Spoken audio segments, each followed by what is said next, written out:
किशनगंज जैसी सीट पर जहां 75% वोटिंग हुई है, यह साफ दिख रहा था कि ऐसी सीटें यहां पर अनेकों हैं जहां पर 50% से ज्यादा मुस्लिम आबादी है। काउंटर कंसोलिडेशन, उन इलाकों में लंबी कतार है तो निकलो सब वोट करने के लिए, इस तरह का माहौल बनता है इन सीटों पर। और वो किशनगंज में देखिए भारतीय जनता पार्टी भी आगे चल रही है। किशनगंज की सीट पर चल रही है, इसमें सीट सेपरेटली नहीं है, लेकिन 18 तो क्षेत्रवार तरीके से सीमांचल का आपने देख लिया कैसे मैप बदल रहा है जो यहां पर है। अब हम आपको दिखाना चाहते हैं मिथिलांचल पर, मिथिलांचल दिखाना है मुझे। मिथिलांचल में देखिए अगर 58 सीटें हैं, ये सेकंड लार्जेस्ट इलाका है, वहां पर अब हम आपको दिखाना चाहते हैं कि यहां पर तस्वीर कैसे बदली है। विधानसभा की भी सीटें देखेंगे, यहां पर 48 सीटें हैं। अगर पहले का और अब का मैप डिफरेंस आ जाता तो वो बड़ा दिलचस्प रहता।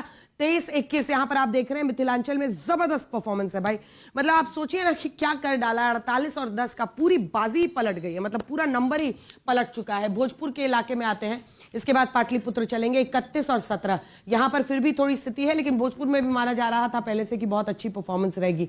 पाटलिपुत्र में जाइए, पाटलिपुत्र का जो नंबर है 47 सीटें इस इलाके में 60 में से अगर एनडीए आगे है तो जाहिर तौर पर इनको इतना प्रचंड बहुमत मिलता हुआ दिखाई दे रहा है। चंपारण का इलाका 2 जिले इसमें आते हैं, 18 सीटें, 21 में से अगर एनडीए जीत रही है तो वही अपने आप में इसको बहुत बड़ा माना जाएगा। कोसी का इलाका माना जा रहा था कि यहां पर बहुत बुरा कर सकती है और चुनाव के एन पहले वहां पर बाढ़ की स्थिति थी। अब वहां पर आप देखिए कि 26 सीटें अगर वो 31 में जीत रहे हैं तो क्या इसमें एक बहुत बड़ा फैक्टर ये भी रहा है, जिस पर मैं चर्चा करना चाहती हूं साहिल, कि ये जो बीजेपी ने एक बार फिर से 20 साल शासन में रहने के बाद, 20 साल में शासन रहने के बावजूद जंगल राज, वो दौर याद कीजिए, कट्टा चलेगा, और ये लोगों में कहीं ना कहीं एक भय आया और इस वजह से लोगों ने इस तरह से वोट किया।